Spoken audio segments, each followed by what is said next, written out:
Photo electric effect. Okay.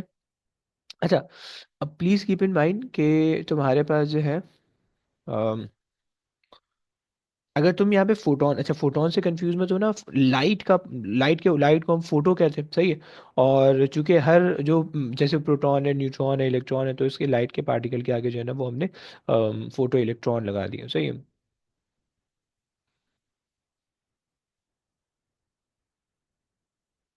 अच्छा जी, अब ये फोटो इलेक्ट्रिक इफेक्ट होता है क्या, थोड़ी सी इसकी पहले मैं लंबी कर देता हूँ, फिर उसके बाद जो है वो इसके जो है एक्सपेरिमेंटेशन भी समझेंगे, सही है। सो हम कहते हैं कि भाई, when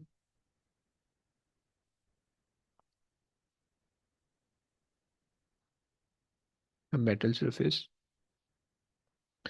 is exposed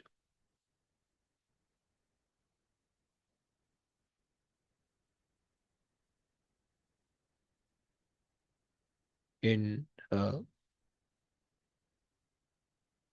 monochromatic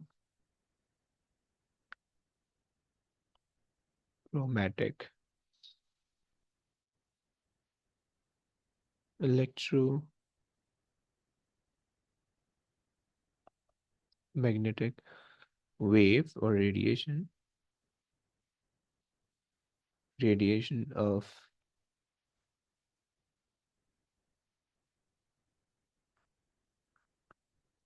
sufficient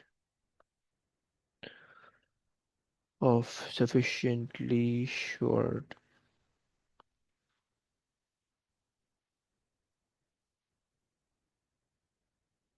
wavelength, सही हो गया। सो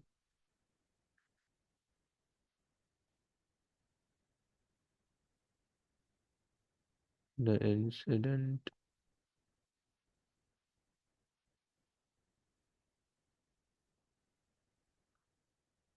radiation is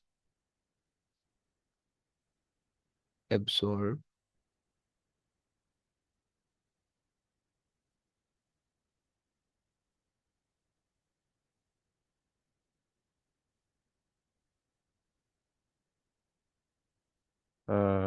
is absorbed by that metal surface, okay,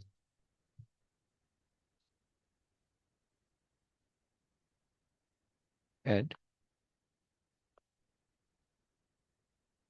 emits electron। Okay. अच्छा जी, और ये आपके पास होता है, दिस फिनोमेना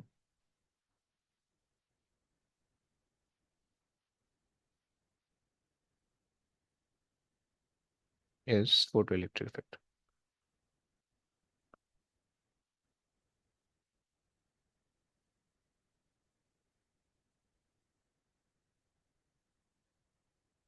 इफेक्ट, ओके। अच्छा जी,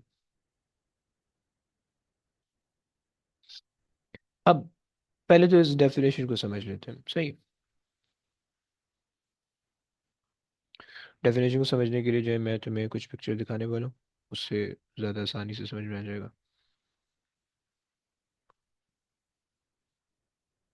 अच्छा जनाब,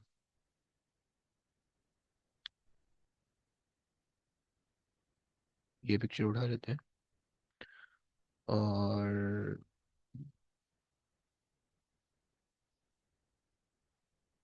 कम ऑन,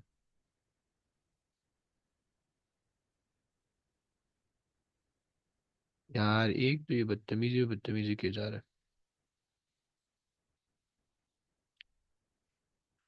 ये पिक्चर आ गई, और हमारे पास जो है हमें एक अदद ये पिक्चर चाहिए। ये पिक्चर आ गई, और एक और पिक्चर थी, और ये पिक्चर आ गई, और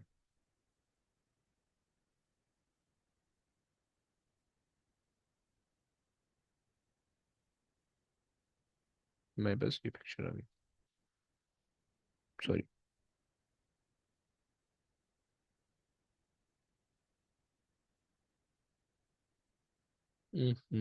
अबे यार अच्छी वाली पिक्चर थी।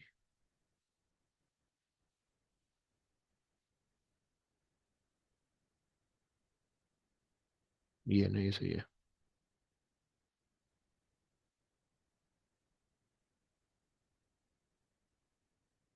चल।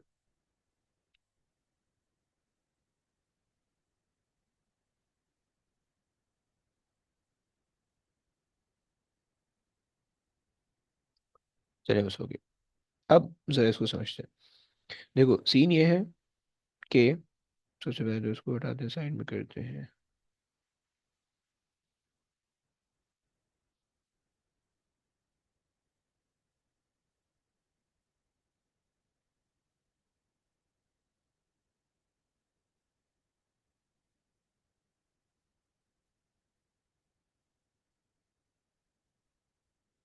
ये आ गया आपको थोड़ा सा एक्सपेरिमेंटल सेटअप।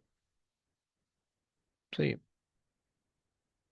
अच्छा जी, अब देखो सीन ये है कि तुम्हारे पास दो।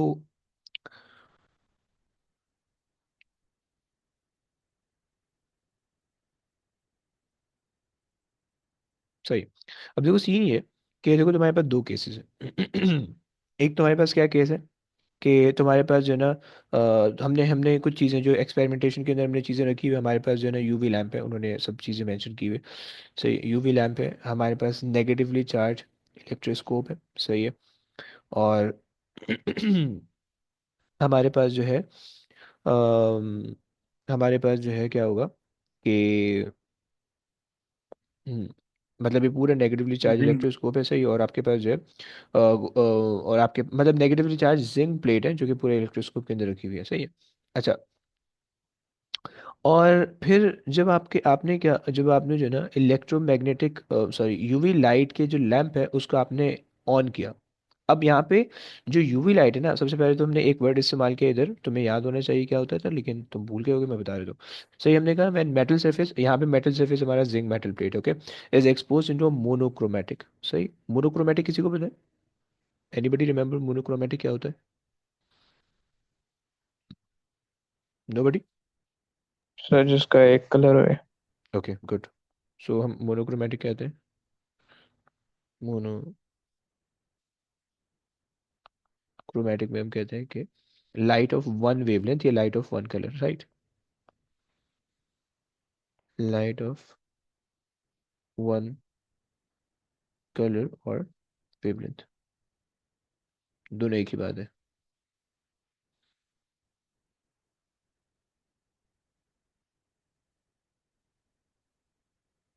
सही हो गया, ये हमारे पास है वेवलेंथ। सही। अच्छा। अब जब हमने यूवी लाइट के यानी जब हमने जो ना यूवी लैम्प जो था उससे जब हमने लाइट एमिट की। सही है। अब इसका यूवी लैम्प लाइट का एक एक स्पेसिफिक हमने वेवलेंथ एमिट किया। सही, कोई भी हो सकता है।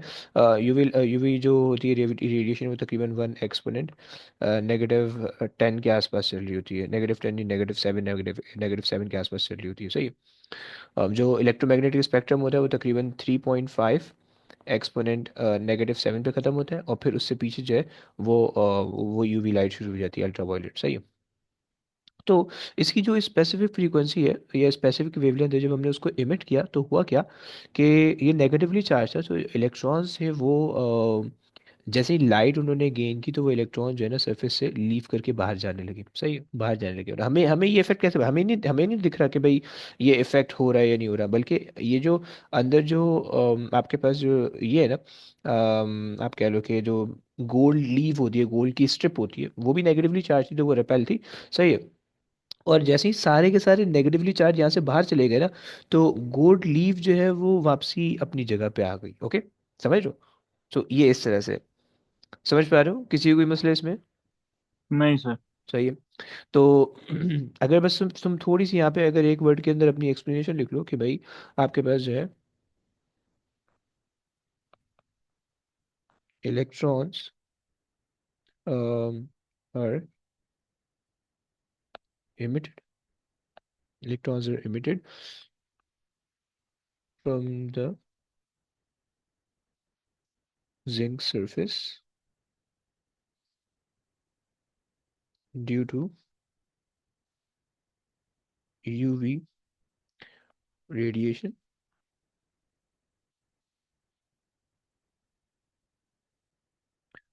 सो repulsion between the gold leaf। देखो ये वो वाला गोल्ड लीफ नहीं है, समझ रहे हो ना? वही समझ रहे हो ना? जी सर, समझ गया। हाँ। सो सो between the gold leaf um, reduces to zero and it falls to its normal position। सही हो गया। अब अम, यहाँ पे जो है ना ये दोनों के बीच में रिपल्जन है, सही है। और यहाँ पे रिपल्जन खत्म हो गई तो ये जो है ना ऐसा ऐसा वापसी अपनी ओरिजिनल पोजीशन पे आ जाएगा, राइट। सो ये हमारे पास जो है ना फोटो इलेक्ट्रिक इफेक्ट है, सही। अगर तुम इसको क्लोजली देखना चाहो तो ये ऐसा ऐसा केस है इसका, सही, इस तरह से हो रहा है, सही। अब हुआ क्या कि आपने जो लाइट रे थी या आपने जो इलेक्ट्रोमैग्नेटिक रेडिएशन थी वो जब आपने इंसिडेंट की, तो बेसिकली ये आपके पास जो है ना इनकमिंग लाइट रे फोटोन की फॉर्म में आ रहे हैं, सही है, इन द फॉर्म ऑफ फोटॉन्स ये आपके पास आ रहे हैं, सही है। सही है क्या? और ये जो मेटल के ऊपर जो नेगेटिवली चार्ज वो था, मतलब आप इसको जिंक मान लो, आप इसको जो है वो जिंक मान लो, सही। सो जब जिंक ने जो क्या किया, इस रेस को जब एब्जॉर्ब किया तो ये आपके पास जो नेगेटिवली चार्ज था, वो नेगेटिवली चार्ज जो है वो सारे सारे यानी फोटोन से एनर्जी गेन करके वो एमिट होने लगे, सही। सो इसको इसको जो है ना वो हम कहते हैं photo electrons. Photo electrons, right. अच्छा जनाब तो जिसके फर्दर एक्सपेरिमेंट्स भी हैं उसको भी मुझे बताना है, लेकिन जो है ना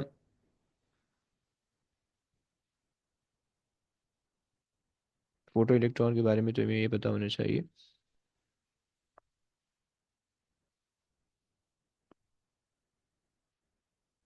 फोटो इलेक्ट्रॉन्स के बारे में तो हमें ये पता होना चाहिए। The electrons that are emitted due to photons are photoelectron, photo electrons, right. मतलब उनकी जो एनर्जीज होती हैं वो इतनी ज़्यादा होती है कि वो जो है फोटो इलेक्ट्रॉन, मतलब वो अब फोटोन से एनर्जी लेते हैं और फिर इलेक्ट्रॉन जो है फोटोन से एनर्जी गेन करते हैं, फिर इलेक्ट्रॉन बाहर निकल जाते हैं, सही। सो फोटोन चूंकि लाइट की फॉर्म में होते हैं तो वो उसको तो कोई फर्क नहीं पड़ रहा, राइट। इलेक्ट्रॉन बाहर निकल गया तो यहाँ पे जो चार्जेस थे वो चार्जेस आपके पास खत्म हो गए, सही हो गया। अच्छा जनाब चलो आगे चलते हैं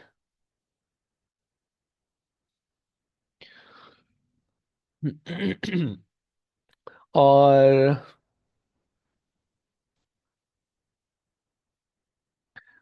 अब इसके अंदर जो हमने पूरा एक्सपेरिमेंट किया, सही, मतलब हमने फोटो इलेक्ट्रिक इफेक्ट का पूरा एक्सपेरिमेंट जो किया, इस पूरे एक्सपेरिमेंट के अंदर जो है वो इसका एक तो हमारे पास एक्सपेरिमेंटल सेटअप हमने समझना है, सही है, वो एक अलग चीज़ है, सही है। और साथ में जो हमने अच्छा इसके अंदर जो एक्सपेरिमेंट किया, जो मेटल प्लेट है ये भी हम अपने हिसाब से लेते हैं, सही है। अब हर मेटल प्लेट को कितनी एनर्जी चाहिए उसके इलेक्ट्रॉन को एमिट होने के लिए वो भी मैटर करता है, राइट। और हमने कौन सी लाइट सेलेक्ट करनी है वो भी मैटर करता है, राइट। हर लाइट पे एमिशन नहीं होती, हर मेटल प्लेट पे भी एमिशन नहीं होती, सही है। सो ये सारे प्रॉब्लम्स हैं, सही है। तो हमें इसकी जब हमने एक्सपेरिमेंट किया ना, तो इसके एक्सपेरिमेंट को लेके हमारे पास कुछ ऑब्जर्वेशंस आई जो कि हमने उसको नोट कर लिया, सही है। तो वो सबसे पहले लिख लेते हैं, सही है।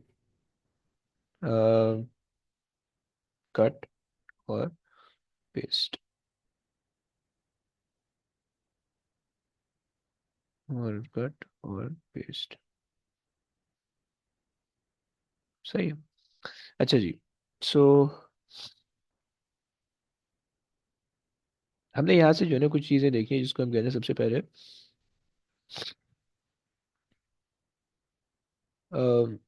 Wave theory. वेव थ्योरी, सही है। अच्छा, वेव थ्योरी क्या है बेसिकली? और एक minute, wave theory and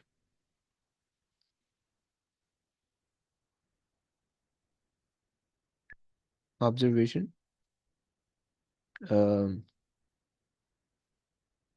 using the experiment, या यूजिंग फ्रॉम द एक्सपेरिमेंट,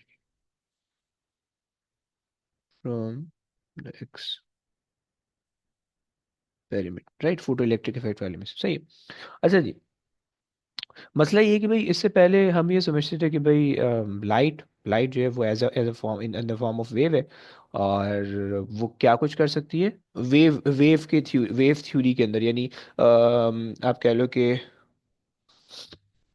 अच्छा जी एक मिनट, आप कह लो कि भाई जैसे न्यूटन और न्यूटोनियन फिजिक्स के अंदर जो होता है ना, वो उसके अंदर क्या होता है बेसिकली, वो चीज़ सही। अब होता ही है कि भाई अगर हमारे पास एक लाइट है, सही, आपने उस लाइट को मेटल सरफेस पे इंसिडेंट किया, सही, तो उस लाइट की कोई ना कोई इंटेंसिटी होगी। आपको पता है कि इंटेंसिटी और पावर डायरेक्टली रिलेटेड होते हैं, सही।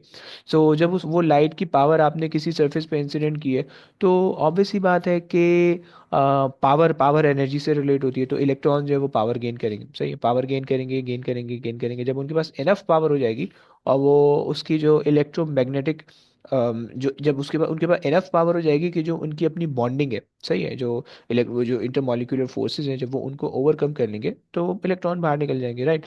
बिल्कुल सिंपल, मतलब ये अगर इलेक्ट्रॉन है, ये सरफेस से बाहर आ रहा है, सही है, तो ऑब्वियस सी बात है सरफेस के अंदर जो बॉन्डिंग है, सही है, सरफेस के अंदर जो इनकी आपस में अट्रैक्शन है, सही है, उसको ओवरकम करना को बाहर आ जाएगा, सही है। अब हमें पता है कि भाई जो लाइट रे हमने इंसिडेंट की है, इस लाइट रे के अंदर कोई ना कोई एनर्जी है, कोई ना कोई इंटेंसिटी है, कोई ना कोई पावर है, सही। सो उसी चीज़ को गेन करके बाहर आ रहे हैं, सही। सो वेव थ्योरी हमें एक ही बात कहती है, सही, कि अच्छा, उसके कॉरस्पॉन्डिंग है, उसके कॉन्ट्रास्ट में जो पार्टिकल थ्योरी है वो क्या कहती है, उन दोनों चीज़ों को हमें पैरेलली लेके चल रहे हैं, सही है। क्योंकि एग्जाम में जो है ना, वो फिर क्वेश्चन के अंदर वो बहुत दफ़ा ऐसी चीज़ें पूछेगा आपसे, सही है, कि लाइट थ्योरी क्या कह रही है, या वेव थ्योरी क्या कह रही है, और पार्टिकल थ्योरी क्या कह रही है, सही है। सो पार्टिकल थ्योरी बेसिकली वो ऑब्जर्वेशन है जो कि हमें मिली है इससे, यानी क्या बोलते हैं अपना, इस एक्सपेरिमेंट से, सही है। सो पार्टिकल थ्योरी ये कहती है, सॉरी, वेव थ्योरी ये कहती है कि भाई photo electrons can be emitted at any frequency, सही हो गया। अच्छा जी, ये हमारे पास वेव थ्योरी कहती है, सही है। मतलब ये है कि भाई अगर आपने कोई भी फ्रीक्वेंसी दी हुई है, ऑब्वियस सी बात है उसके अंदर कोई ना कोई पावर होगी, तो अगर अगर ज़्यादा पावर की लाइट है, तो आप जल्दी जल्दी इलेक्ट्रॉन इमिट हो जाएगा, कम पावर की लाइट है, देर से इलेक्ट्रॉन इमिट होगा, सही, लेकिन होगा ज़रूर, हर फ्रीक्वेंसी पे होगा ज़रूर, सही। ये हमारे पास वेव थ्योरी कहती है, सही है। लेकिन जब हमने पार्टिकल थ्योरी के अंदर ना, यानी जब हम इसको एक्सपेरिमेंट कर रहे थे, ऑब्जर्व हम कर रहे थे, तो हमने डिफरेंट लाइट चेंज की, हमने मेटल सेम रखा, डिफरेंट लाइट चेंज की, फिर हमें कुछ में मिला, कुछ में नहीं मिला, सही, हमने बहुत लंबा एक्सपोजर भी किया, सही। फिर उसके बाद हमने जिंक प्लेट, हमने प्लेट चेंज किया, लाइट सेम रखा, तो उसमें भी जो है ना, कुछ प्लेट पे मिल रहा था, कुछ पे नहीं मिल रहा था, तो हमने ये कंक्लूड किया कि भाई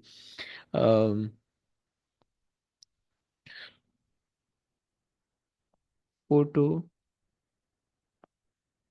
electrons can only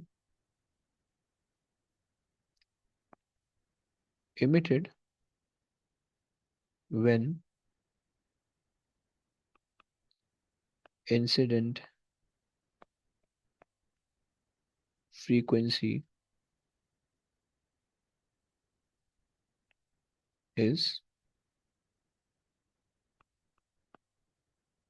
greater than the threshold frequency,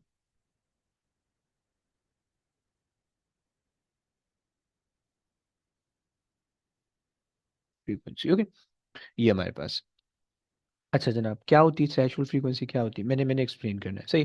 threshold frequency basically अभी तो हम ये मान के चलो कि भाई एक स्पेसिफिक फ्रीक्वेंसी होती है, जो कि हमने यहाँ पे हमने देखनी है, स्पेसिफिक वैल्यू होती है, राइट। ये मटेरियल डिपेंडेंट है, थ्रेशोल्ड फ्रीक्वेंसी क्या है, मटेरियल डिपेंडेंट है, आगे आएगी, सही।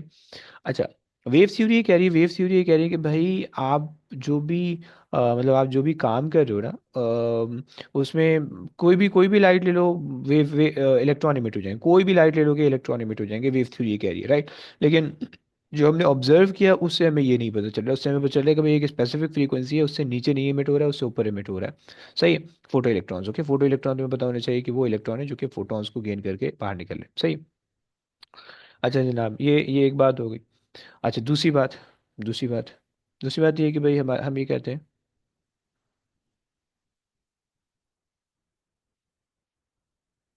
सेकंड हमारे पास है,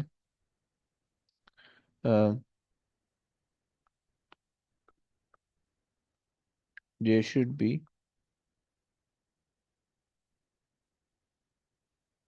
considerable delay between the shining of light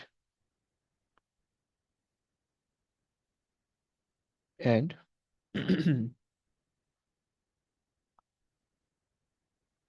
emission of photo electron. सही हो गया। ऑब्वियसली बात है कि भाई अगर अगर आप लाइट शाइन कर रहे हो, सो जब लाइट शाइन करोगे तो कुछ टाइम लगेगा, सही है, वो लाइट से इलेक्ट्रॉन एनर्जी गेन करेगा, वो अपने फोर्सेस को ओवरकम करेगा, फिर बाहर निकलेगा, राइट। ये हमारे पास सेकंड पॉइंट वेव थ्योरी का, हमें ऐसा लगता है कि भाई ऐसा होना चाहिए। लेकिन जब हमने ऑब्जर्व किया तो ऐसा नहीं था, सही है। हमने जब ऑब्जर्व किया तो हमने कहा कि भाई the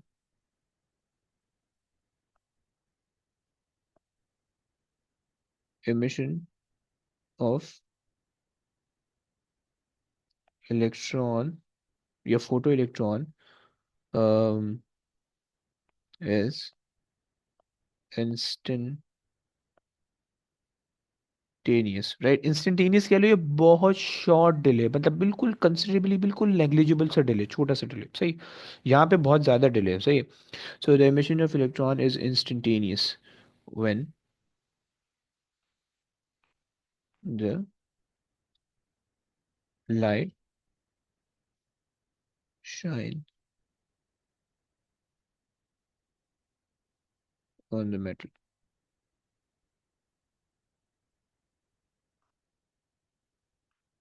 on the metal surface. सही हो गया। सो मेटल सरफेस पे जब जैसे ही आप लाइट शाइन करोगे, the moment photon hits the surface, electron emitted as soon as possible, right. और कोई कोई डिले नहीं होगा, सही हो गया। और प्रोवाइडेड दैट जो फोटॉन्स की फ्रीक्वेंसी है वो थ्रेशोल्ड फ्रीक्वेंसी से ज़्यादा होनी चाहिए, सही। थ्रेशोल्ड फ्रीक्वेंसी की स्पेसिफिक वैल्यू से ज़्यादा होनी चाहिए, सही। अच्छा जनाब, तीसरी चीज़ हमें जो लगती थी वो हमें ये लगती थी कि भाई चेक काम ये करते हैं कि यहाँ पे ना थोड़ा सा पार्टीशन बना देते हैं। सर अभी कितनी क्लास रिमेनिंग है? बस यार 2-4 मिनट है, कर रहे हैं, ओके क्यों, ओके। खाना खाना है? नहीं नहीं, वो मेहमान आएंगे। अरे क्या, हर हर वक्त ही आए होते हैं भाई तुम्हारे यहाँ तो। अच्छा, बस 2 मिनट दे दो, बस 5 मिनट में end करते और हैं। कोई मसला नहीं। अच्छा जी। सो तीसरी चीज़ ये हम ये कहते हैं कि भाई kinetic energy of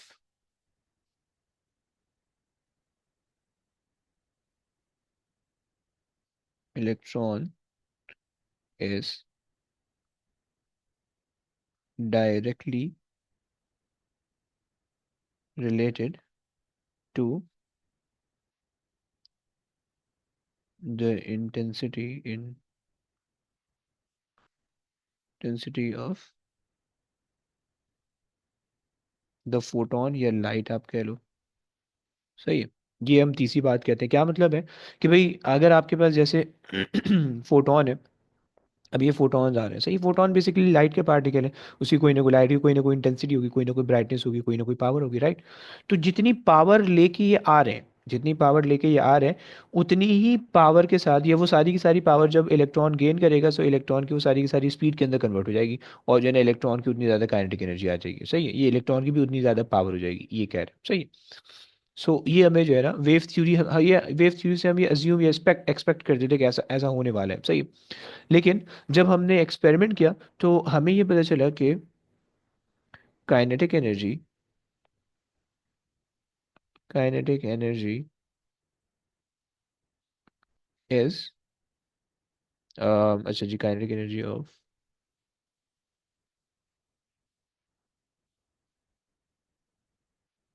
photons is directly proportional to the frequency, सही। सो काइनेटिक एनर्जी, जो फोटोन की काइनेटिक एनर्जी है वो फ्रीक्वेंसी से रिलेट होती है, जैसे हमने अभी ऊपर एक्सपेरिमेंट, जैसे हमने ऊपर ऊपर अभी फॉर्मूला देखा, सही है। सो वो हमारे पास काइनेटिक एनर्जी तो इससे रिलेट हो रही है, सही। अच्छा, और साथ में जो इंटेंसिटी है वो बेसिकली नंबर ऑफ फोटॉन्स को रिलेट कर रही है, सही है।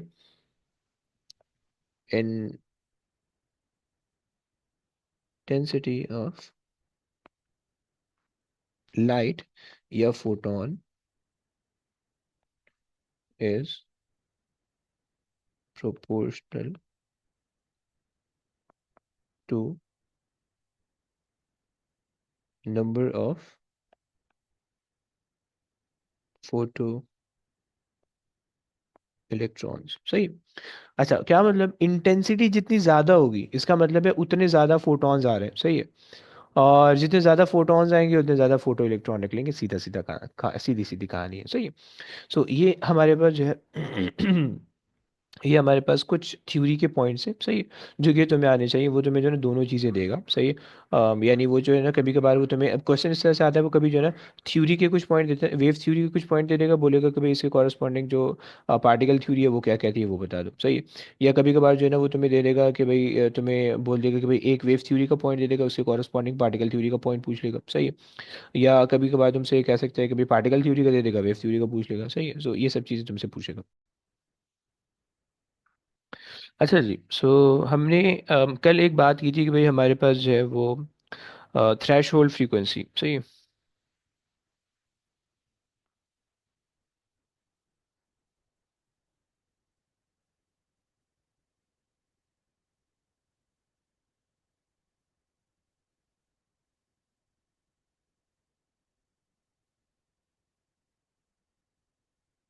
सही है।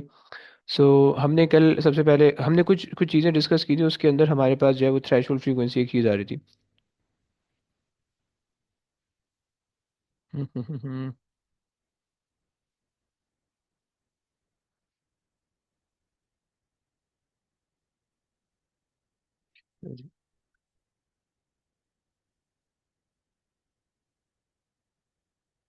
सही।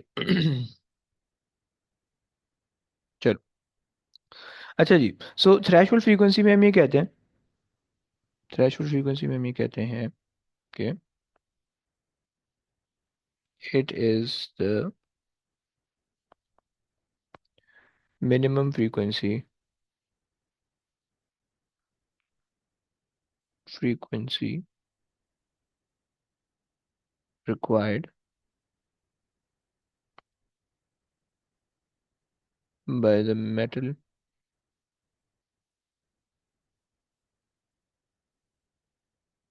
surface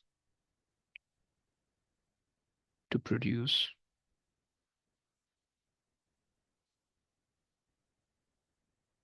or to eject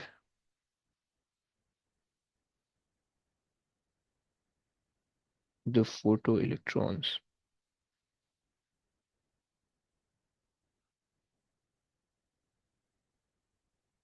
okay, सही हो गया। सो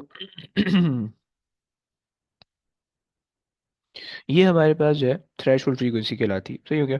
अच्छा जी, और अब इसका कॉन्सेप्ट क्या है? कॉन्सेप्ट इसका ये है कि भाई हमने हमने सबसे पहले बात की, हमने सबसे पहले ये बात की कि ये होना चाहिए को ई यहाँ पे आना चाहिए, सही। सो हमने सबसे पहले ये बात की कि भाई इस वाले पॉइंट पे आ जाओ जरा पहले। सही। अगर तुम वेव थ्योरी के रिस्पेक्ट से बात करो, यानी क्लासिकल फिजिक्स के रिस्पेक्ट से बात करो, तो क्लासिकल फिजिक्स यानी न्यूटन अब्बू ये कहते हैं कि हमारे पास जो है जो अगर तुम कोई भी लाइट ले लो, चाहे उसकी ज़्यादा फ्रीक्वेंसी हो या कम फ्रीक्वेंसी हो, और तुम एक मेटल सरफेस ले लो, सही है, उस मेटल सरफेस पे उसको चार्ज कर दो, सही है, और या नेगेटिवली चार्ज कर दो, पॉजिटिव नेगेटिवली चार्ज कर दो, सही, लाइक दिस, और तुम कोई भी फ्रीक्वेंसी की लाइट जब तुम इंसिडेंट करोगे, तो चार्ज जो है सम हाउ एनर्जी गेन करेंगे इस लाइट से और बाहर निकल जाएंगे, सही है। तो अगर तुमने ज़्यादा ब्राइट लाइट की होगी, यानी ज़्यादा इंटेंसिटी होगी लाइट की, यानी ज़्यादा पावर होगी, यानी ज़्यादा एनर्जी होगी, सही है, क्योंकि सब एक दूसरे से रिलेटेड है, तो इलेक्ट्रॉन या चार्ज पार्टिकल जल्दी बाहर आ जाएंगे, सही है। और अगर कम होगी तो नहीं, देर से बाहर आएंगे, राइट। बट यहाँ पे जो है ना, वेव थ्योरी में हमें ऐसा नहीं मिला। वेव थ्योरी में हमें मिला भाई, आपको जो है ना एक स्पेसिफिक फ्रीक्वेंसी रिक्वायर्ड है, हर मेटल को एक स्पेसिफिक फ्रीक्वेंसी रिक्वायर्ड है, ओके। अगर तो आपने उस फ्रीक्वेंसी से ज़्यादा फ्रीक्वेंसी की लाइट दी है, राइट, ज़्यादा फ्रीक्वेंसी की लाइट शाइन की है, तो जो चार्ज पार्टिकल होंगे वो मेटल सरफेस छोड़ के निकलेंगे, otherwise it is not possible, okay. So इसी हमने कहा कि threshold frequency is basically the minimum frequency required by the metal surface. ये हर मेटल सरफेस के लिए स्पेसिफिक होगी, हर जिंक के लिए अलग होगी, सोडियम के लिए अलग होगी, राइट, कैल्शियम के लिए अलग होगी, हर सरफेस के लिए अलग अलग होगी, ओके। सो तो हर सरफेस के लिए ये मटेरियल स्पेसिफिक है, ओके। और अगर तुम इसको फॉर्मुलेट करना चाहो तो ये इसका फार्मूला बन जाएगा, E is equals to H F naught, हम एफ नॉट लिख देते हैं, ओके। और जितनी एनर्जी इसको रिक्वायर्ड, जितनी फ्रीक्वेंसी इसको रिक्वायर्ड है, हमने कहा थ्रेशोल्ड फ्रीक्वेंसी, राइट। और थ्रेशोल्ड फ्रीक्वेंसी के कॉरस्पॉन्डिंग जो एनर्जी आ रही है, जो एनर्जी आ रही है ना यहाँ पे, ये बेसिकली हम इसको कहते हैं थ्रेशहोल्ड, सॉरी, हम इसको कहते हैं वर्क फंक्शन, ओके। ये जो एनर्जी है ये हमारे पास होती है वर्क फंक्शन, वर्क फंक्शन, सही। अच्छा जी, क्या मतलब हो जाए, पहले तो डेफिनेशन लिख लेते हैं, उसके बाद आगे चलेंगे।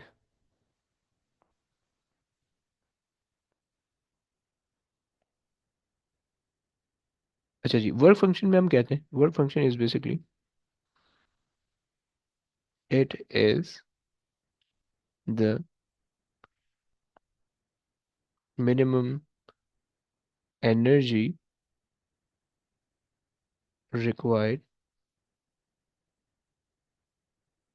बाय द मेटल सरफेस, सही, to eject the photo electron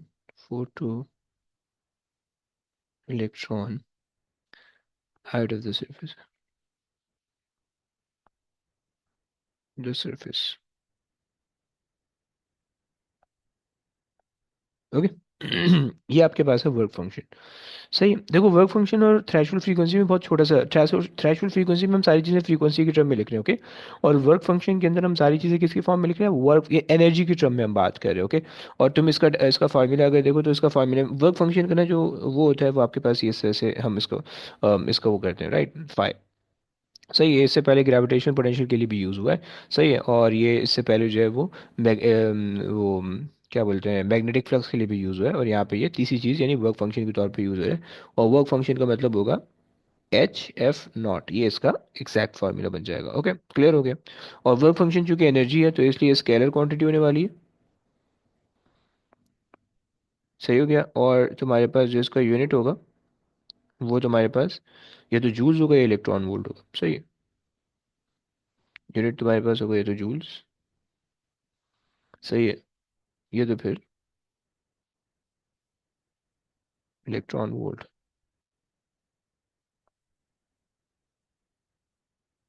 electron volts, okay, EV, ये दो यूनिट हो सकते हैं, सही। अच्छा, इसकी अंडरस्टैंडिंग के लिए जो है हम ये कर सकते हैं। अच्छा, मैं इसको ज़रा यहाँ पे ले आऊँ, सही। इसकी अंडरस्टैंडिंग के लिए ना तुम इसको ऐसे सोचो, तुम ये डायग्राम कंसिडर करो, सही है। अच्छा जी, अब देखो, इस डायग्राम का सीन ये है कि तुम्हारे पास ये जो है ना हमारे पास एक एक मेटल सरफेस है, जिंक इन्होंने लिखा हुआ है, ओके। और इन्होंने ना कुछ यहाँ पे इलेक्ट्रॉन बनाए हुए हैं। सही, आपने क्या किया, अल्ट्रा वायलेट रेडिएशन इस पे पास की, सही है। सो यहाँ से इलेक्ट्रॉन बाहर निकल गए, सही, ये हमें डिटेक्ट हो गया। अब कैसे डिटेक्ट होगा वो भी आएगा आगे, ओके, डोंट वरी, राइट। मतलब हमें कैसे पता चलेगा कि इलेक्ट्रॉन निकले, वन ऑफ द एक्सपेरिमेंट जो कि हमने ऊपर देखा कि भाई ये गोल्ड लीफ है, राइट, ये दोनों जो प्लेट्स हैं आपस में रिपेल कर रही हैं, राइट। जैसे ही चार्ज निकल जाएंगे बाहर सारे, तो ये आपस में एक साथ आ जाएंगी, इंटैक्ट कॉन्टैक्ट में आ जाएंगी, राइट। तो एक तो ये का तरीका, दूसरा तरीका एक और भी है, वो भी हम देख लेंगे, सही। सो इलेक्ट्रॉन यहाँ से फ्री हो गए, सही हो गया। अच्छा जनाब, उसकी अब जो है ना ज़रा यहाँ पे इस वाली डायग्राम पे आ जाओ, राइट। तो ऐसा समझो कि भाई तुम्हारे पास जो है ना ये जिंक की मेटल सरफेस है, सही है, और इसके अंदर बहुत सारे इलेक्ट्रॉन है, सही, जो डीलोक्लाइज इलेक्ट्रॉन तुम उसको कहते हो। अच्छा जी, तुमने जब एनर्जी इसके अंदर इंसिडेंट की तो क्या होगा कि भाई किसी भी एक इलेक्ट्रॉन ने एनर्जी गेन की, सही है। अब जो सरफेस वाले इलेक्ट्रॉन है ना, जो ये वाले सारे इलेक्ट्रॉन है, इनको बेसिकली इतनी एनर्जी तो उसके अंदर से यूज करनी होगी बाहर निकलने के लिए, राइट। मतलब इतनी एनर्जी तो उनको चाहिए होगी सरफेस तक पहुंचने के लिए। ये जो है ना जिंक का सरफेस है, this is the surface, okay. So ये सरफेस है, सही है। सरफेस तक पहुंचने के लिए उनको ये जो एनर्जी चाहिए, उस एनर्जी को ये कह रहे हैं वर्क फंक्शन एनर्जी, ओके। और फिर सरफेस से बाहर जब इलेक्ट्रॉन निकल जाएगा तो वो सारी की सारी फिर जो रिमेनिंग एनर्जी होगी वो काइनेटिक एनर्जी होगी, राइट। मतलब लाइक आपने जो है ना लेट से 500 जूल्स में, आसानी के लिए समझाने के लिए दे रहा हूँ, इतनी ज़्यादा नहीं होगी, कम होगी।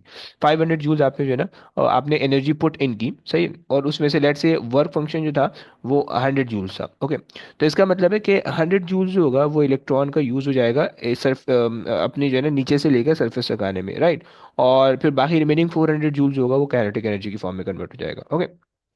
सिमिलरली, अगर एक इलेक्ट्रॉन नीचे से निकल रहा है, अगर एक इलेक्ट्रॉन नीचे से निकल रहा है, सो उस नीचे वाले इलेक्ट्रॉन के पास जो होगी, जो एनर्जी होगी, वो ऑब्वियस सी बात है, उसका चूंकि वर्क फंक्शन इतना बड़ा है, सही। तो उसकी जो है वो एनर्जी कम हो जाएगी, समझ रहे हो ना। तो तुम्हारे पास जो इलेक्ट्रॉन्स सरफेस से निकलेंगे, उन इलेक्ट्रॉन्स की रेंज ऑफ काइनेटिक एनर्जी होगी, राइट। और द रीजन बीइंग कि आपके पास जो है कुछ इलेक्ट्रॉन सरफेस से निकल रहे हैं, कुछ इलेक्ट्रॉन नीचे से निकल रहे हैं, right. But the maximum kinetic energy will always be the same, right. Maximum kinetic energy बोले तो इधर इधर, मतलब जो इलेक्ट्रॉन यहाँ पे होगा और वो जैसे ही फोटोन यहाँ पे पड़ेगा, फोटोन यानी लाइट का पार्टिकल, यानी लाइट जैसे ही यहाँ पड़ेगी, तो वो उस लाइट के पार्टिकल यानी फोटोन से एनर्जी लेगा और फौरन बाहर निकल जाएगा, ओके। तो उसकी कोई भी एनर्जी उसको वर्क फंक्शन यानी सरफेस तक आने के लिए रिक्वायर्ड नहीं होगी, okay. So it's basically more like evaporation वाला प्रोसेस। लेकिन उस तरह से समझ मत लेना, थोड़ा गलत हो जाएगा वरना, सही। मतलब अगर तुम थोड़ा सा उस तरह से रिलेट करना चाहो देन फाइन, कोई मसला नहीं। तो बेसिकली यहाँ पे हम लिख सकते हैं कि भाई पहली चीज़ तो आपके पास कि भाई max kinetic energy for a metal remain same, सही। अब हर मेटल की अलग अलग होगी, लेकिन with in a metal maximum kinetic energy same होगी, राइट। लेकिन जो emitted electrons will have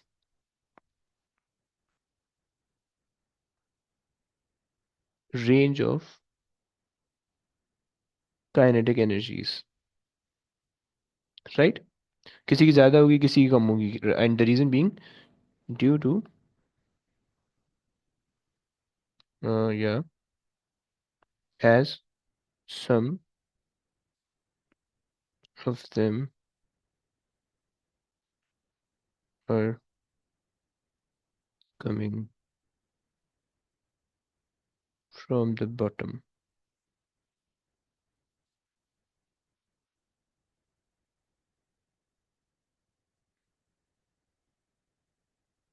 of the surface, okay।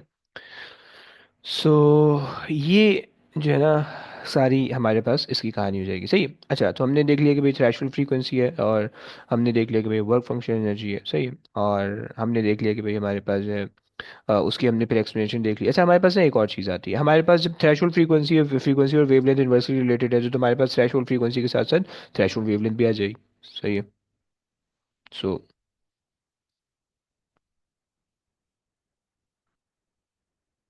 Threshold wavelength, right. But तुम्हें पता है कि वेवलेंथ और फ्रीक्वेंसी का रिलेशन इनवर्स है, राइट। सो हमने कहा कि यहाँ पे minimum frequency required by the metal surface to eject the electron, यानी उस सरफेस से उस फ्रीक्वेंसी से ज़्यादा फ्रीक्वेंसी पे तो इमिट हो सकता है, कम पे नहीं हो सकता, राइट? मतलब एक एक मेटल सरफेस का जो है ना, एक मेटल सरफेस की जो फ्रीक्वेंसी रिक्वायर्ड है वो लेट से तुम कह लो कि 1 exponent -14 hertz, okay. Not -14, 14 hertz, okay. अच्छा, और अब उसको अगर तुम इससे ज़्यादा तुम इससे ज़्यादा की फ्रीक्वेंसी की लाइट उस पर इंसिडेंट करोगे तो फोटोन बाहर, इलेक्ट्रॉन जो है वो बाहर निकल जाएगा आराम से, राइट? लेकिन अगर उससे कम फ्रीक्वेंसी की लाइट इंसिडेंट करोगे तो ऑब्वियस सी बात है कि फ्रीक्वेंसी और एनर्जी रिलेटेड है डायरेक्टली, ओके। तो उस जो कम एनर्जी होने की वजह से कुछ भी नहीं होगा ना, इलेक्ट्रॉन हाफ में आएगा ना कुछ भी नहीं होगा। सही है, ये याद रखना कि इलेक्ट्रॉन या तो पूरा बाहर निकलेगा या कुछ भी नहीं होगा, राइट? ये थोड़ा सा यहाँ पे जो है ना एक नई फिजिक्स है। ये पुरानी वाली की तरह नहीं है कि अगर आपने आधी एनर्जी दे दी तो आधा ऊपर आ जाएगा, पूरी एनर्जी दे दी तो पूरा बाहर आ जाएगा, राइट? ऐसा यहाँ पे केस नहीं है। सही है, सो यहाँ पे हम कहते हैं कि,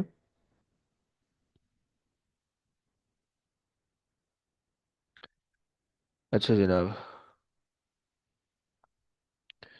सो हम कहते हैं it is the maximum energy below which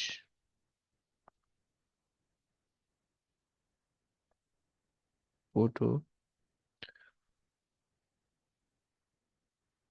electrons can be,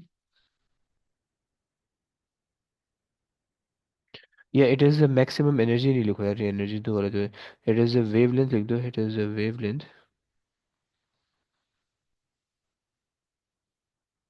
the wavelength below which the photoelectrons can be um, emitted। सही है। और यहाँ पे जो है ना, it is a minimum frequency required by the matter above which the photo, या यहाँ पे तुम इस तरह से भी लिख सकते हो, राइट?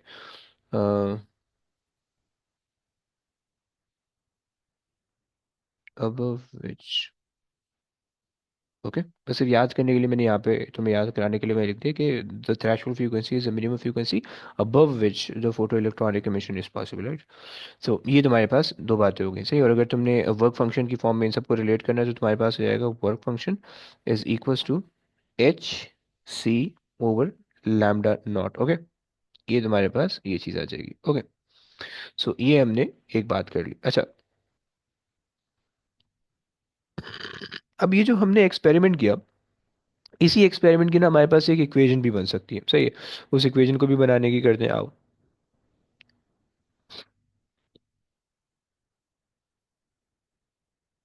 अच्छा जी,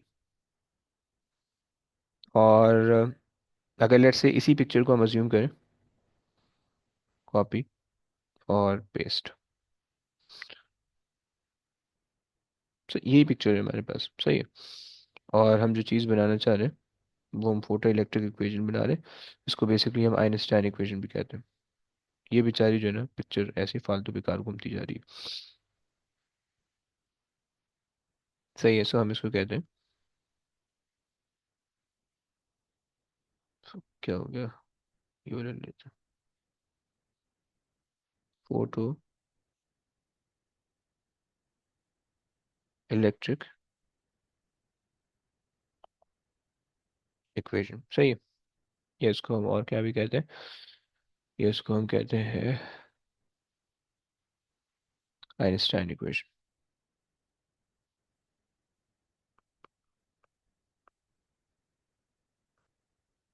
Einstein equation of photo electric effect, right? अच्छा जी, अब ये इक्वेशन क्या कहती है, देखो।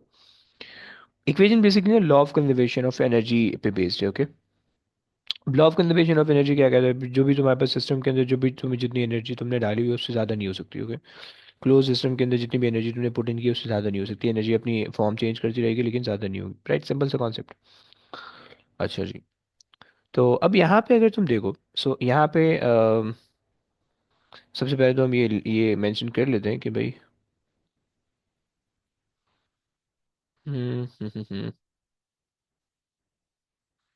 सो दिस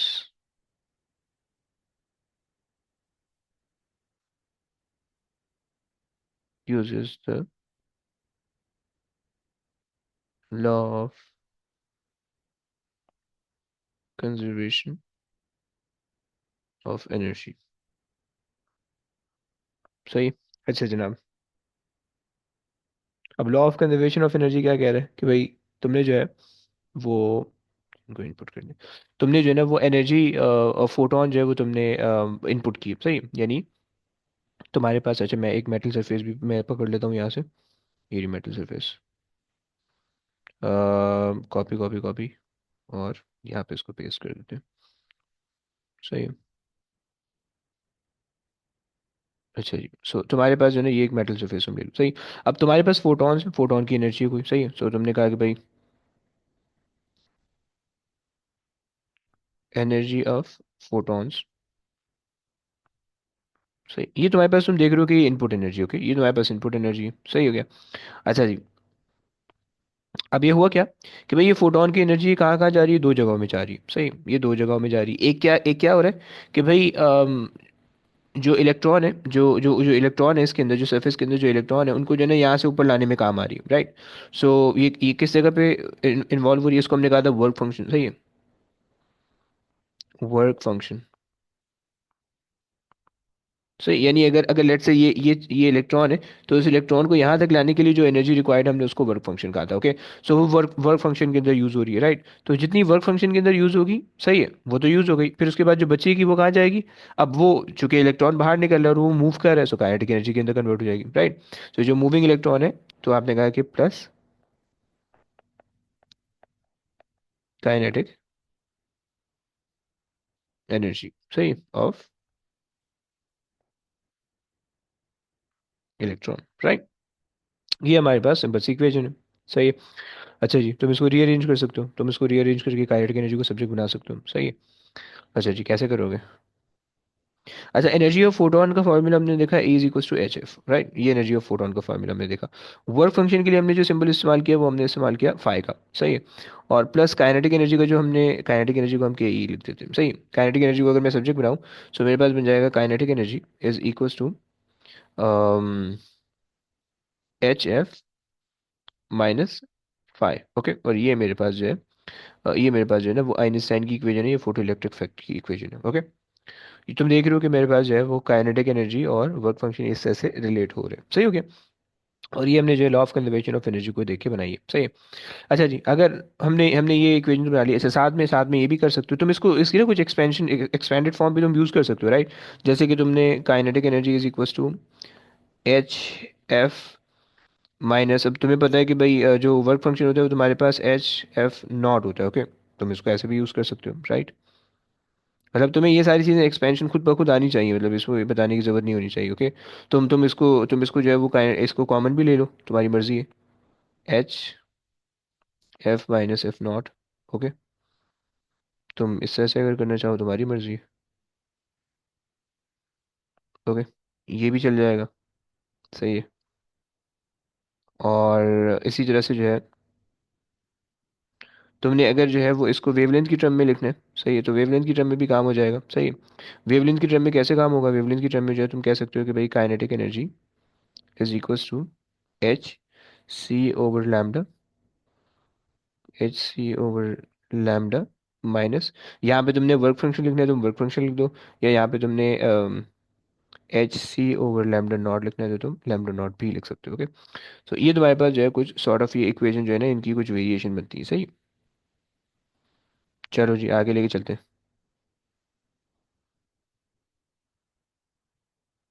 चलो भाई, ये हो गया। और तुम इसको अगर कॉमन लेना चाहो तो तुम कॉमन भी ले सकते हो, बट कॉमन जब लोगे तो फिर तुम्हारे पास जो है वो ये बनेगा, सही। गलती मत करना, बेवकूफ़ी मत करना, एच सी और फिर one over lambda minus one over lambda not बचेगा, ओके। वो डिवीजन में जाके सब्ट्रैक्शन मत कर देना, यानी एच सी और फिर तुमने कर दिया divided by lambda minus lambda naught, okay, गलत हो जाएगा, सही हो गया। सही, तुम्हारे पास कुछ इसकी इक्वेशन आगे पीछे की फॉर्म है, सही। इसका हम ग्राफ भी बना सकते हैं, सही है। इसका हम पहले वाले का ग्राफ बनाएंगे, सही है, और उसी के अंदर जो है ना ये पहली वाली तीन इक्वेशन आ जाएंगी, ये वाली, सही है। और एक और ग्राफ बना लेंगे इसका, सही है। तो ये दो इक्वेशन, इन दोनों के अंदर हम समझ लेते हैं कि क्या कहानी, सही। अच्छा जी, ग्राफ कुछ ऐसा है कि हम्म,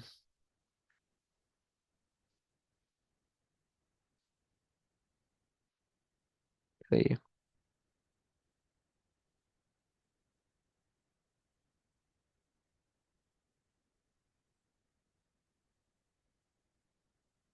चलो ये हो गया।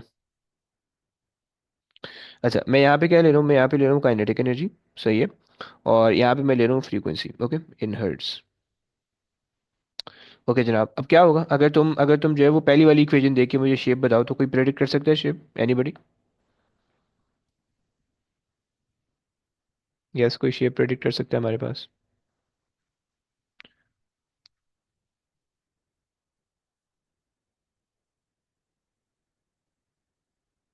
नोबडी। अगर तुम देखो से That's बेसिक। क्या हुआ, क्या कह रहे हो? direct proportion. डायरेक्ट प्रोपोर्शन, लेकिन होगी किस तरह से? ग्राफ बनेगा कैसे? You get ऐसे a constant gradient from, yeah. है। ओके। अच्छा तो मतलब अगर तुम इसको, तो ये तो फिर डायरेक्ट ये E is equal to H F का ग्राफ हो जाएगा, ये क्या आ गया फिर? Oh, सही। मतलब तुम इसको अगर रिलेट करो ना, Y is equal to M, ये हमने एक्स ले रखा है, प्लस सी, समझ लो। ठीक है। तो ये हमारे पास जो है वाई इंटरसेप्ट आ जाएगा, सो हमारे पास जो इक्वेशन बनेगी वो ऐसी बन जाएगी। एक मिनट।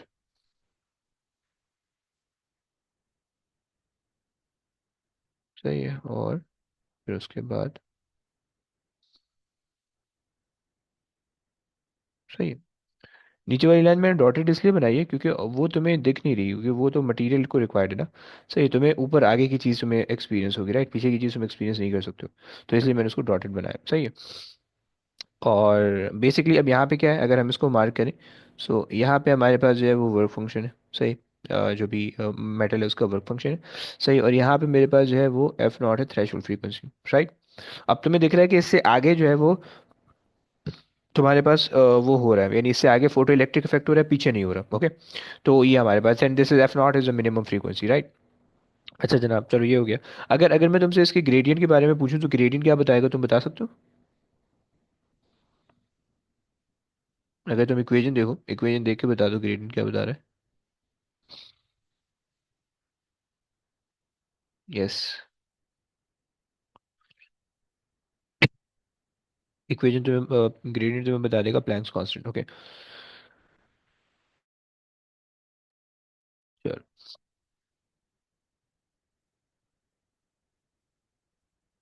जी। सही। सो प्लैंक्स कांस्टेंट, ओके, यानी जो कि तुम्हारे पास एच है, उसकी वैल्यू जो कि तुम्हारे पास है 6.63 एक्सपोनेंट -34, ओके। ये तुम्हें बता देगा इसका ग्रेडियंट, सही हो गया। ये हमारे पास एक एक इसका कॉन्सेप्ट था, इसके ग्राफ का, सही। ये ग्राफ इसके बहुत दफ़ा आते हैं, और ये इक्वेशन भी बहुत दफ़ा आएगी, ओके। अच्छा, अगर मैं तुम्हें ये दे दूं कि भाई मेरे पास जो है, मेरे पास एक मेरे पास एक मटेरियल है, एक नया मेटल है जिसका ना वर्क फंक्शन ज़्यादा है, ये जिसकी थ्रेशोल्ड फ्रीक्वेंसी ज़्यादा है, तो उसका अगर तुम्हें ग्राफ बनाने को बोला जाए, तो तुम ऑब्वियसली बात है उसका ग्राफ तुम्हारे पास ऐसे बन जाएगा, like this. You have to make sure कि तुम्हारा ग्रेडियंट सेम होना चाहिए, because gradient differs the Planck's constant, okay. So gradient should be same, and जो आपका ग्राफ होगा वो आगे शिफ्ट हो जाएगा, ओके। एंड मैं इसको जो है वो डॉटेड से बना देता हूँ, लाइक दैट। थोड़ा सी टेढ़ा हो रहा है, ओके। चलो परफेक्ट हो गया। और इसको थोड़ा सा खींच के नीचे जाते हैं, कम वक्त लाइन नहीं पहुंच रही। सही हो गया। सो ये हमारे पास जो है, ये हमारे पास जो है वो एफ नॉट आ गया, और ये हमारे पास जो है वो वर्क फंक्शन और फ्रीक्वेंसी आ गई, राइट। सो अगर तुम्हारे पास जो है किसी की थ्रेशोल्ड फ्रीक्वेंसी ज़्यादा है, तो तुम उसको जो है वो इस तरह से शो कर सकते हो अपने ग्राफ के ऊपर, सही। ये क्वेश्चन में बार बार बोलते हैं कि भाई अगर कोई ऐसा वर्क फंक्शन, कोई ऐसा मटेरियल है कि जिसका वर्क फंक्शन कम है, ज़्यादा है, तो उसको किस तरह से शो करोगे, तो you have to plot a graph, और जो भी अगर कैलकुलेशन करनी होगी तो आप वो उस तरह से कर लोगे, राइट। सो ये तुम्हारे पास इसका एक ग्राफ था, सही है। अच्छा, इसके बाद जो है एक और ग्राफ इसका होता है कि जो वेवलेंथ से रिलेट होता है, सही है। वेवलेंथ की इक्वेशन हमने पढ़ी है, वेवलेंथ की हमने इक्वेशन पढ़ी है, kinetic energy is equals to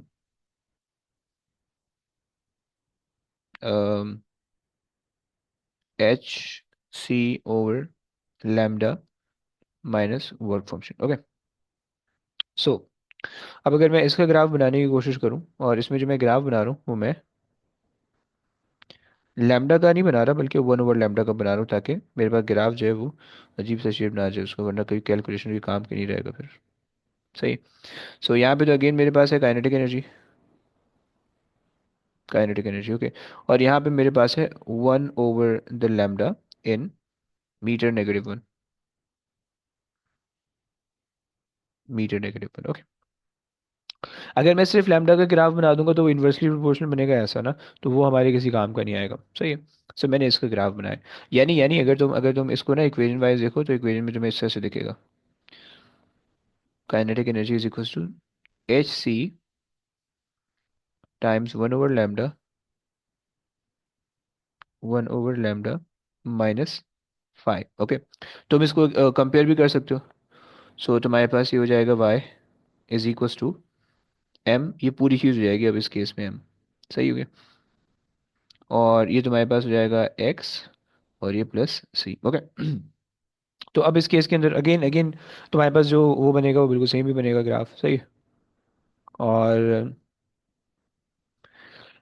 अल्लाहु अकबर। अच्छा जी, बना लेते हैं अगर। सो तुम्हारे पास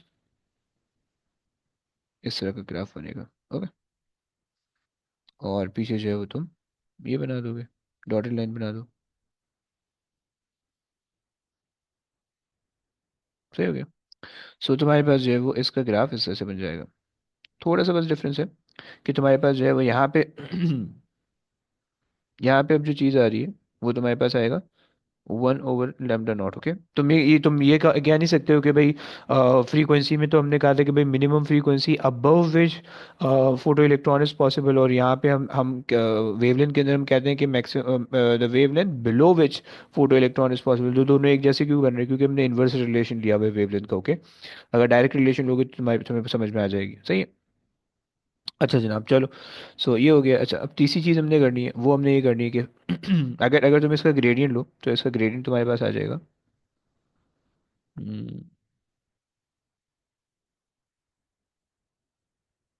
ग्रेडियंट तुम्हारे पास आ जाएगा एच सी के बराबर। ओके।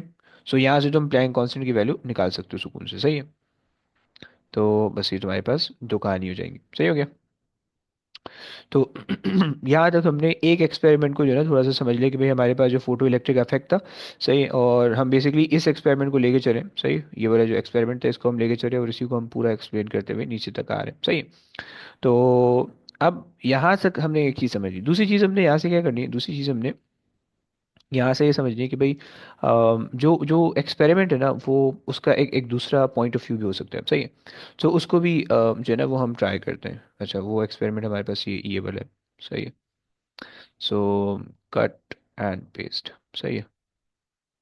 सो मैं इसको जो एक्सपेरिमेंट 2 कह रहा हूँ।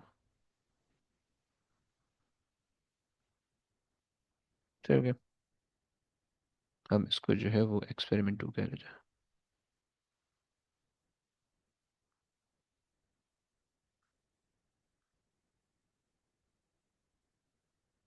एक्सपेरिमेंट 2। सही हो गया। अच्छा जनाब, और हमारे पास जो एक्सपेरिमेंट 1 आ रहा है वो मैंने यहाँ पे आई होप सो कि मैंने मार्क किया हुआ है कहीं पे। ये रहा एक्सपेरिमेंट 1, ये हमने पूरा देख लिया। सही। ऑल्दो वो यहाँ से स्टार्ट हो रहा था, लेकिन थोड़ा सा फोटो इलेक्ट्रिक इफेक्ट, और हमने एक्सपेरिमेंट 1 यहाँ पे देख लिया। सही। अच्छा जी, अब जो हमारे पास एक्सपेरिमेंट 2 है वो हमें क्या बताता है उसको भी जरा समझ लेते हैं। पहले तो एक्सपेरिमेंटल सेटअप देख लो। सही है। एक्सपेरिमेंटल सेटअप ये है कि भाई हमारे पास जो है ना एक मेटल प्लेट है, ये मेटल प्लेट है। सही। अच्छा, तुम्हें पता होना चाहिए फोटो इलेक्ट्रिक इफेक्ट में हम क्या करते हैं, एक मेटल प्लेट पे लाइट शाइन करते हैं। ओके। और उस मेटल प्लेट के अंदर जो डी लोकलाइज इलेक्ट्रॉन होते हैं तो वो उस लाइट के शाइनिंग की वजह से बाहर निकलते हैं। ओके। और अच्छा, हम इसकी ना जो मतलब इसकी जो एटॉमिक लेवल पे जाके कि भाई ये किस तरह से पॉसिबल है बाहर निकलते हैं, क्या एनर्जी चेंजेस है, वो हमने अभी नेक्स्ट चैप्टर के अंदर या नेक्स्ट पोर्शन के अंदर उसका पढ़ना है। आज नहीं, वो नेक्स्ट वीक में होगा इंशाल्लाह। ओके। तो अभी तुमने ये नहीं सोचना कि एटॉमिक लेवल पे जाके किस तरह से जो है ना वो पार्टिकल बाहर आ रहे हैं, जिसको हम स्पेक्ट्रा लाइन स्पेक्ट्रम कहते हैं, सही, वहां पे हम देखेंगे। सही। अभी तुमने बस सिर्फ ये समझना है कि भाई अगर तो आपने इनफ एनर्जी दे दी है तो वो बाहर निकलेंगे, अगर इनफ एनर्जी नहीं दी है तो फिर नहीं निकलेंगे, बस ये कॉन्सेप्ट अभी जहन में रखना है। ओके। अच्छा, अब हो क्या रहा है कि यहाँ पे मेरे पास जो है ना एक एक इंसिडेंट या इनकमिंग ब्लू लाइट है, ओके, और मेरे पास जो है एक मेटल सरफेस है, राइट। तुम्हें क्या पता है, तुम्हें ये पता है कि भाई मेटल सरफेस पे अगर आप लाइट शाइन करोगे, फोटो इलेक्ट्रिक इफेक्ट या आइंस्टाइन या जो है ना क्वांटम थ्योरी कहती है कि भाई उससे जो है ना पार्टिकल इमिट होने चाहिए, एफ एंड ओनली एफ, जो इस मेटल सरफेस को रिक्वायर्ड एनर्जी है, या आपके लिए जिसको वर्क फंक्शन हम कह के आए, या रिक्वायर्ड फ्रीक्वेंसी है जिसको हम थ्रेशोल्ड फ्रीक्वेंसी कह के आए, अगर आपने उससे उससे ज़्यादा की एनर्जी है, उससे ज़्यादा की फ्रीक्वेंसी दे दी है तो इलेक्ट्रॉन बाहर निकल आएंगे। ओके। सिंपल सा कॉन्सेप्ट है। चलो, तो इसको हमने कहा इमिटर प्लेट, जिससे इलेक्ट्रॉन बाहर निकलेंगे, and this is the collector plate that collects the electron जो भी बाहर निकल रहे हैं। ओके। एंड तुम देख रहे हो कि तुम्हारे पास जो है पूरा सर्किट तुम्हारे पास बन रहा है, राइट। हमने सर्किट को यहाँ से जो है ना ये पूरा जो है वो वैक्यूएटेड ट्यूब है, इसके अंदर कुछ भी नहीं है, कोई एयरवेयर कुछ भी नहीं है, राइट। तो जब इलेक्ट्रॉन नहीं होंगे तो ऑब्वियस बात है सर्किट इनकम्प्लीट होगा due to this vacuum portion. Okay. Sort of capacitor की तरह ये। अच्छा जी। अब क्या हुआ, यहाँ पे हमने ना सर्किट के अंदर एक छोटा सा एमीटर लगा दिया ताकि हमें ये पता चल सके कि भाई जो करंट है वो किस तरह से वेरी कर रहा है, सही है, यानी लाइट की वजह से। और हमारे पास जो है ना एक हमने वेरिएबल पावर सप्लाई भी लगा दी है, जिससे हम जो है वो एनर्जी को नाप सकें। ओके। तो अच्छा जी, हम यहाँ पे जो है ना इसकी दो डायग्राम कर लेते हैं। एक तो ये आ जाएगी। Come on.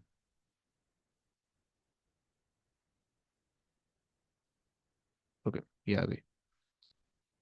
ये ले लो दूसरी। सही हो गया। अच्छा जनाब। चलो। अच्छा, पहले में हम ये कह रहे थे कि भाई हमारे पास यहाँ पे कोई बैटरी हमने नहीं लगाई हुई, सही। पहले में हम ये मान लेते हैं। हम्म, यहाँ पे हमारे पास कोई बैटरी नहीं है, सही। पहले में हमने ये एज्यूम कर लिया कि भाई हमारे पास कोई बैटरी नहीं है, सही। पावर सप्लाई हमारे पास नहीं है, ऑफ है। सही हो गया। अच्छा जी, जब पावर सप्लाई नहीं होगी तो क्या होगा कि भाई तुम्हारे पास जो है वो सिर्फ और सिर्फ जो है मतलब जो भी करंट सर्किट के अंदर डिटेक्ट होने वाला है वो सिर्फ और सिर्फ डिटेक्ट होगा लाइट की वजह से। ओके। तो सबसे पहले तो हम वो डिटेक्ट करें, सही। सो हमारे पास एक चीज़ आ गई जिसको हमने कहा फोटो करंट, सही। इसको भी जरा साथ साथ लिखते जाते हैं डेफिनेशन, ताकि जो है ना तुम्हें ये चीज़ें भी क्लियर होती रहे। अच्छा जनाब।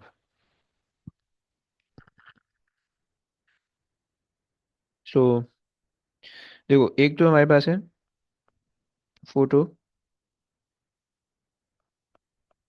इलेक्ट्रॉन्स, सही। फोटो इलेक्ट्रॉन्स क्या है, फोटो इलेक्ट्रॉन्स भाई आपके पास जो है व्हेन फोटॉन्स, फोटॉन्स बोले तो लाइट के पार्टिकल, ओके। रेड लाइट है, ये ब्लू लाइट है, तो उसका एक पार्टिकल जो है when photons absorb by the electron, by the electrons,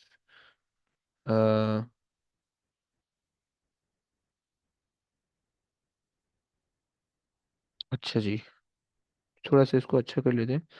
when the photon of when the photon of sufficient energy is absorbed by the electron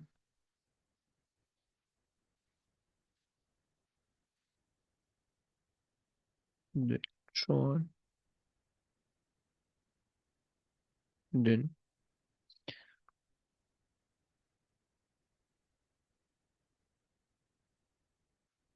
leaves the metal surface। सही है। सो ये जो आपके पास है ये फोटो इलेक्ट्रॉन होंगे, मतलब वो इलेक्ट्रॉन जो कि फोटोन एब्जॉर्ब कर रहे हैं सरफेस को बाहर वो कर रहे हैं, सरफेस से बाहर आ रहे हैं, वो आपके पास फोटो इलेक्ट्रॉन होने वाले हैं। ओके। अच्छा, अब ये जो फोटो इलेक्ट्रॉन्स है, जब भी बहुत सारे फोटो इलेक्ट्रॉन्स जो है जब भी बहुत सारे फोटो इलेक्ट्रॉन्स जमा हो जाएंगे ना, तो ऑब्वियस सी बात है इलेक्ट्रॉन्स चार्जेस हैं, चार्जेस जब मूव करेंगे तो फोटो करंट बन जाएगा। ओके। सो हमारे पास जो है यहाँ पे हमारे पास आ जाएगा फोटो करंट या फोटो इलेक्ट्रॉनिक करंट कह दो, सही। फोटो करंट में हम ही कह देंगे भाई, when when photo electrons when photo electrons are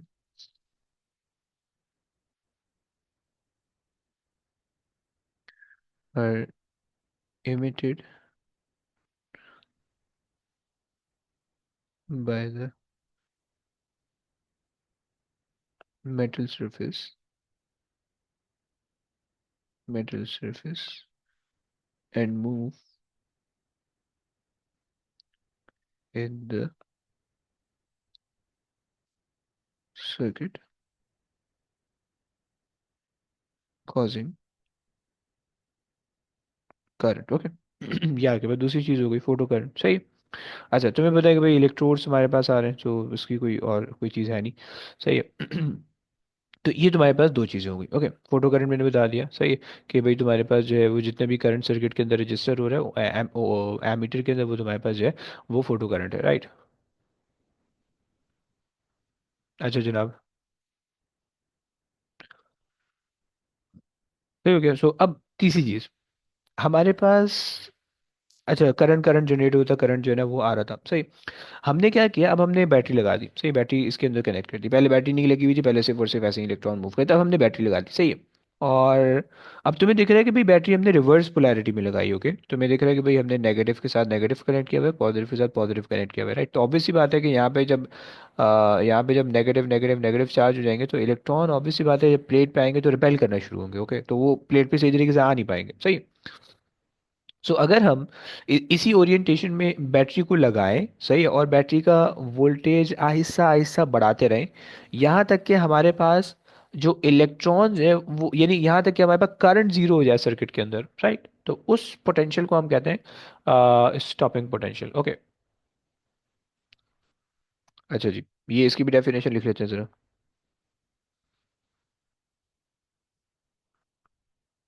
stopping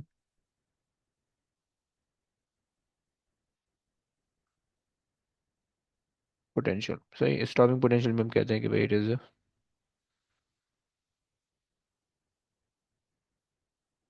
सो हम कहते हैं it is the reverse PD या potential difference apply by the battery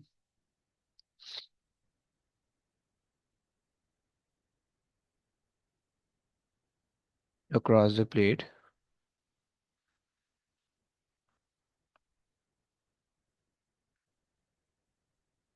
such that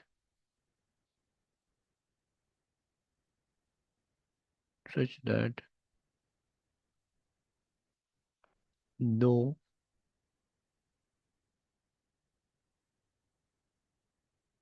yeah, such that photocurrent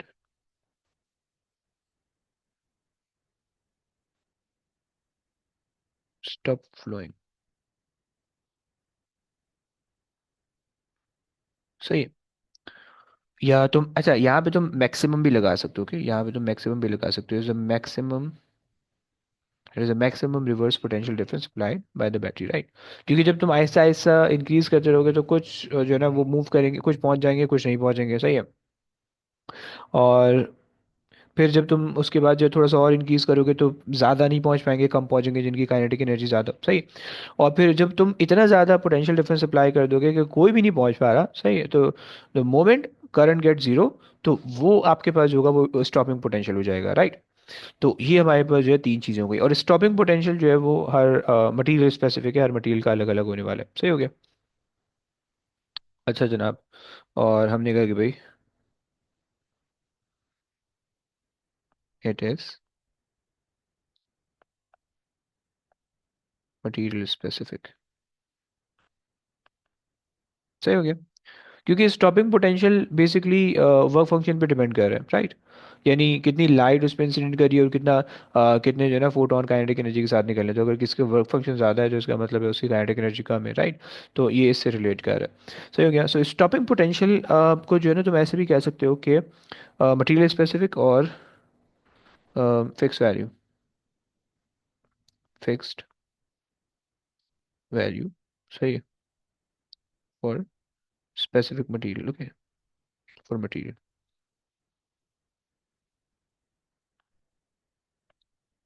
सही। और ये जो तुम्हारे पास स्टॉपिंग पोटेंशियल है ना, ये तुम्हें ये भी बता देगा कि भाई तुम्हारे पास जो है ना कितनी काइनेटिक एनर्जी है, मैक्सिमम काइनेटिक एनर्जी, राइट। सो तुम ये कह सकते हो, अच्छा तुम्हें तुम्हें पता है कि भाई तुम्हारे पास जो है तुम्हारे पास जो फॉर्मूला होता है वो तुम्हारे पास होता है work done is equal to potential difference over charge, okay. तो अब अगर तुम जो है वो गलत हो गया, गलत हो गया, गलत हो गया, एक minute. Potential difference is equal to work done per unit charge, ये होता है, सॉरी। सही है। अब तुम क्या करो, अगर तुम जो है स्टॉपिंग पोटेंशियल, यानी ये जो यहाँ पे पोटेंशियल डिफरेंस हमने लिया इसको अगर अभी स्टॉपिंग पोटेंशियल ले लें, सही है, इसको हम ले लें स्टॉपिंग पोटेंशियल, राइट। और यहाँ पे मैं साथ में क्यू को मल्टीप्लाई कर दूँ, सो ये वाली जो ये जो वर्क डन बन जाएगा वो वर्क डन बनेगा इन the form of kinetic energy, right. और ये काइनेटिक एनर्जी जो हो जाएगी वो मैक्स काइनेटिक एनर्जी होगी, राइट। तो ये जो है ना तुम्हारे पास एक फॉर्मूला बन जाएगा, सही हो गया। और ये फॉर्मूला तुम्हें बता देगा कि भाई जो तुम्हारे पास एक कोई भी स्पेसिफिक मटेरियल है उससे जो इलेक्ट्रॉन निकले उसमें मैक्सिमम काइनेटिक एनर्जी कितनी है, सही है। सो ये तुम्हें क्या बता देगा, max kinetic energy, energy of photo electron, सही, is given by this expression, सही हो गया। चलो, अब यहाँ तक तो हमने जो है ना ये दूसरा एक्सपेरिमेंट भी हमने देख लिया, सही है। तो हमने पहले में क्या किया, बैटरी लगा के काम किया, और दूसरे में जो है वो हमने बिना बैटरी के काम किया और हमने बस सिर्फ ऐसे ही इसको समझा, सही। अच्छा, अब उसके बाद जो है एक आखिरी चीज़ हमने देखनी है, और उसको जो है मतलब इसके ग्राफ वगैरह हमने देखने हैं, बल्कि जल्दी से निपटा देते हैं, सही है। हमारे पास जो है स्टॉपिंग पोटेंशियल का ग्राफ आ रहा होता है, और स्टॉपिंग पोटेंशियल या पोटेंशियल डिफरेंस को ले लो with respect to photo current, okay. So अगर तुम ले लो, बस ये आखिरी चीज़ है, ग्राफ बना के उसके बाद एंड करते हैं, फिर चैप्टर हो जाएगा कंप्लीट, सही है।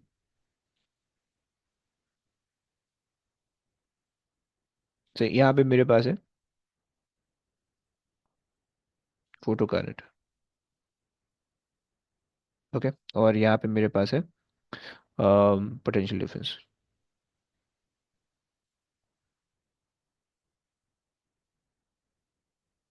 सही हो गया। अच्छा जी, क्या होगा कि भाई तुम्हारे पास जो है ना, अच्छा तुम्हें ये पता है कि भाई तुम्हारे पास जो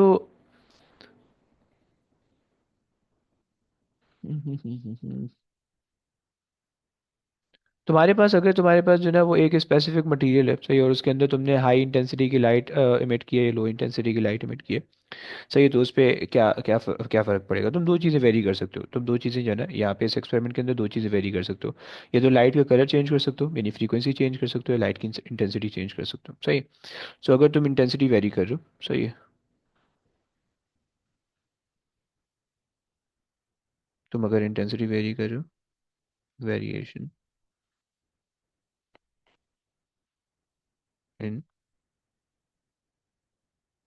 इंटेंसिटी, सही। सो अगर तुम इंटेंसिटी वेरी करो तो तुम याद करो कि इंटेंसिटी, हमने कहा था कि इंटेंसिटी जो होती थी वो हमारे पास डायरेक्टली प्रोपोर्शनल होती थी नंबर ऑफ फोटॉन से, सही हो गया, हम ये कहते थे। और नंबर ऑफ फोटॉन्स जो है वो डायरेक्टली रिलेटेड होते हैं, number of photons is directly proportional to number of photo electrons, right, number of photo electron, यानी, और नंबर ऑफ फोटो इलेक्ट्रॉन जो है वो डायरेक्टली प्रोपोर्शनल होता है फोटो करंट से, सही है। Number of photo electrons is directly proportional to photo current. सही हो गया। सो ये फोटो करंट से डायरेक्टली रिलेटेड होते हैं, राइट। तो अगर तुम्हारे पास इंटेंसिटी ज़्यादा है तो फोटो करंट ज़्यादा होगा, और अगर तुम्हारे पास इंटेंसिटी कम है तो फोटो करंट कम होगा। बट वोल्टेज पे कोई फ़र्क नहीं पड़ेगा, राइट। तो तुम अगर ग्राफ बनाओगे तो तुम्हारे पास जो ग्राफ बन जाएगा वो ग्राफ बनेगा लाइक दिस।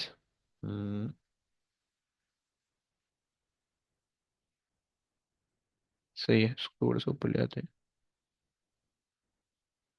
और यहाँ से सीधी लाइन। सही हो गया। सो ये तुम्हारे पास इस तरह का थोड़ा सा तुम्हें ग्राफ दिखेगा। ओके। अच्छा, ये तुम्हारे पास क्या है, ये वाला जो तुम्हारे पास पोटेंशियल है ये स्टॉपिंग पोटेंशियल है। Okay, stopping potential negative value आ रही सही। तुम बेसिकली क्या करो, तुमने इंटेंसिटी जो है ना वो जैसे जैसे बढ़ानी शुरू की। तो अब जैसे लो इंटेंसिटी है तुम्हारे पास, वो तुम्हारे पास जो है ना वो इलेक्ट्रॉन्स एमिट होते रहेंगे लेकिन एक फिक्स वैल्यू तक, सही है, लो इंटेंसिटी। और फिर जब जैसे ही तुम हाई हाई इंटेंसिटी करोगे ना, सो तुम जैसे ही हाई इंटेंसिटी करोगे, सो हाई इंटेंसिटी पे तुम्हें ग्राफ कर्व ऊपर से दिखेगा, right, like this.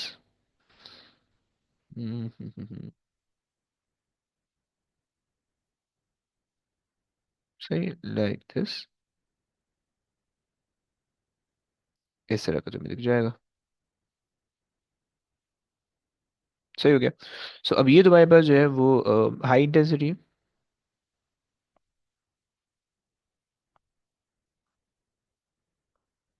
High intensity और ये तुम्हारे पास लो इंटेंसिटी, सही है।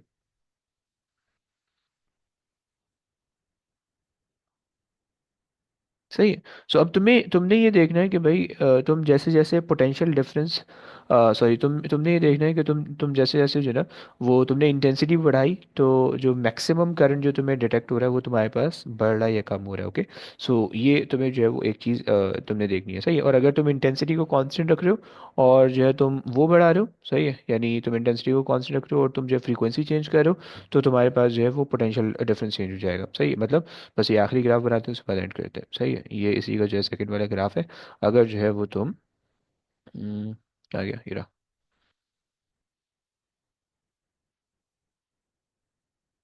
सही, अगर तुम जो है वो फ्रीक्वेंसी में वेरिएशन कर रहे हो।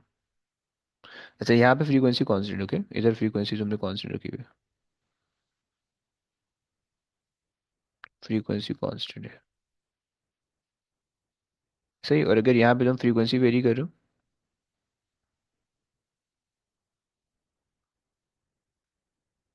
सही है। तो फ्रीक्वेंसी तुम्हें फ्रीक्वेंसी पता है कि is directly proportional to energy, सही है। और energy is directly proportional to voltage, okay.